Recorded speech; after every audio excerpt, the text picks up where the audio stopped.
Let's turn back the clock to Friday night once again with Minnesota demolishing number 25 Nebraska 24-6 on Friday night. Let's go over the highest graded player, starting off with the Minnesota Golden Gophers.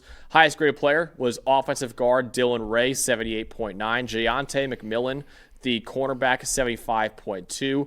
Offensive guard Greg Johnson, 74.8. Linebacker Maverick Baranowski, what a linebacker name right there, 72.8. And what a center name right here, Ashton Beers for Minnesota, 72.4, 99 grade for his name alone, though. Drake Lindsey, 68.4 grade for the Minnesota Golden Gophers. Go over to Nebraska. Marcus Watson-Trent, their star linebacker, 77.8. Deshaun Singleton, 73.8. Sierra Wright, the cornerback, 72.5. Tight end Luke Lindenmeyer, 70.6. Keona Davis, the D-tackle, 70.2.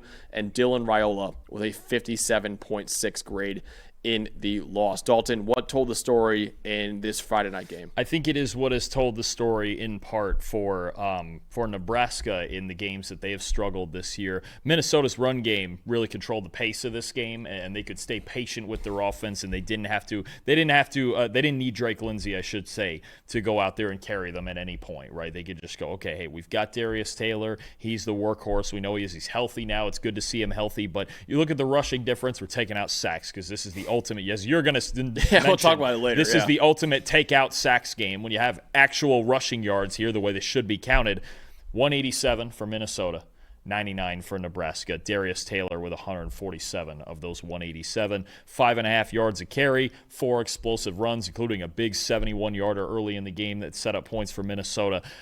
This has just been a theme for Nebraska. And you look at the 3 games, that 187 rushing yards, it's only the 3rd highest total they've allowed this year. They allowed even more to Michigan and to Cincinnati. They've now lost 2 of these 3 games. In those 3 games, 56.3 run defense grade. And honestly, I thought if Cincinnati would have just stuck with their run game more than they did throughout that game, I thought Cincinnati would have beaten Nebraska too. So I think this is a legitimate problem. We've seen it in 3 games now. They've lost 2 of them. Nebraska's run defense, they just can't control the pace of games right now against teams that can reasonably run the ball well. So credit Minnesota, balance in their offense. Drake Lindsey obviously didn't make any big mistakes. He was solid enough in this game to get a win. It felt like a Minnesota kind of win, right? Darius Taylor, really good defense. Drake Lindsey gives you enough. I think just a really good effort on their part. And the ability, I think it just starts with Taylor as the engine of their offense to stay balanced and not – because there was weeks when they were asking – when Taylor was hurt, and now we know A.J. Turner's out for the season.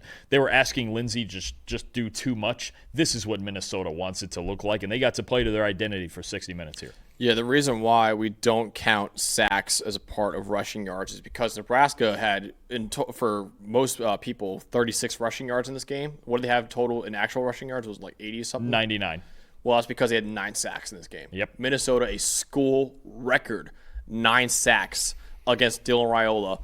And what a performance, because they needed this from their defensive line, because, Dalton, the Golden Gophers were without 2 of their top 3 corners in this game. So they had a very beat-up secondary against a really talented, I still think so, quarterback in Dylan Raiola. He's still a very talented quarterback and still some really good receivers Nebraska has. So just looking at that, and looking at what the injuries that Minnesota has in their secondary, you would think that Raiola could have a great game against Minnesota, and he did not, because this pass rush was incredible for the Golden Gophers.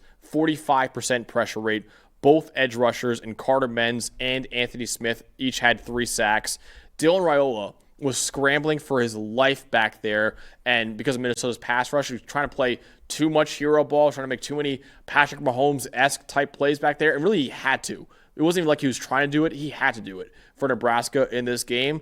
And ultimately, Nebraska could only score 6 points out there, even with Dylan Raiola's heroics out there, because their offensive line was getting killed, and Minnesota had a school record 9 sacks. Yeah, I mean, it all goes together, and I think if you're PJ Fleck and you look at your defense at all layers playing the way that they did, the pass rush, obviously, an elite day, maybe the best of any team in the country this week, but then you look at the domino effect that has on the secondary, and you look at these cornerbacks and the way they played. Saquon Bryan, 73.7 coverage, average grade, allowed 2 catches for 15 yards.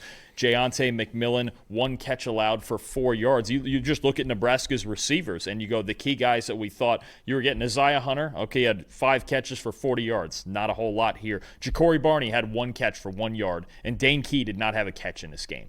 The Minnesota corners were just lights out in this game, obviously helped by 9 sacks and the constant pass rush on Dylan Raiola, but really a dominant effort on all sides of the ball. I think if Minnesota was going to draw up a blueprint for how they win games on both sides, it would pretty much look like this game, honestly. And Nebraska, to me, their inability and just inconsistency on offense, especially when it comes to creating explosive plays, that's a problem, and their run defense is a problem. So they only have 2 losses now. They're not dead by any means, but you know what? You got a game against a Northwestern team next week that's kind of surprising right now and has a pretty good defense. They've got to find – it just feels like every time I watch Nebraska, there is not a consistent rhythm on offense. There just isn't until they get in 2-minute and Raiola can just take the game over, but they got to find this earlier in games. Or honestly, they could lose to Northwestern next week, and that'll pretty much end any sort of playoff hope that they would have. Yeah, absolutely. What was most impressive? So you shout out the Minnesota corners already. I'll shout out the Minnesota offensive line right now because Nebraska's offensive line obviously struggled, giving up 9 sacks.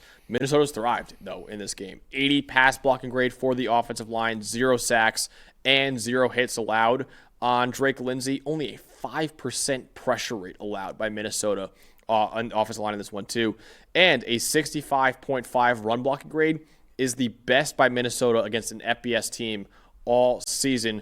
3 of their 5 offensive linemen, you saw on the graphic earlier, they had 70-plus grades in this one, too. Minnesota won this game with physicality on both sides of the ball, and their offensive line was dominant. Yeah, no, absolutely. All the way around, just a blueprint win for them, and it kind of keeps them at least in the mix. Obviously, another step towards bowl eligibility. They're 5-2 now, and obviously at least keeps you in the mix here if you want to mess around and stay near that, at least in that second level of Big Ten. They got a big game against Iowa next week, too. They got to go to Iowa. That should be a fun one. But Minnesota, really, this is how you draw up a win for them right here. Dominant in the trenches on both sides. Great in the secondary. Balance on offense. And Nebraska's got some soul-searching to do, I think, because they're just right now, they are not a physical enough team. And if you're going to contend in the Big Ten, you got to be better in the trenches than they've been really in all of their big games this year. Yep.